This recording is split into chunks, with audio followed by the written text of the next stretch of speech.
এখন দেখার পালা আমার বর ঢাকা থেকে কি নিয়ে আসলে।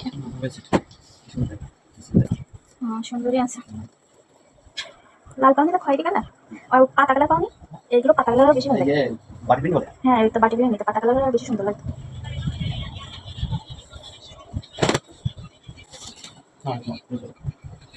শাড়ি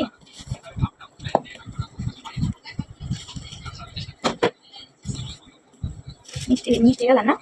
না মিষ্টি না, মিষ্টি আছে এটা। গোলাপিটা ভালো লাগে এটা, সুন্দর লাগে। এটা শাড়ি, এটা শাড়ি শেয়া রেডি শেয়া। হ্যাঁ এটা শাড়ি আছে নেই। গ্লাস এর এটা ভিলো নিয়ে আসো আসলে এত টাকা দাম। হ্যাঁ এটা শাড়ি নিয়ে ছিল 8000 টাকা, 1000 টাকা ছিল। গত টাকা সকালে বলে বলে দাম 5 টাকা নিতে হবে। সুন্দর। যাই হোক, সব তো আর এই ভিডিওতে দেখাইতে পারতাছি না। আমার জন্য পার্সোনালি কি নিয়েছি আমি একটা ভিডিও করে আপনাদেরকে অবশ্যই দেখাবো। আজকের ভিডিওটা এই পর্যন্তই। সবাই ভালো থাকবেন। আল্লাহ হাফেজ।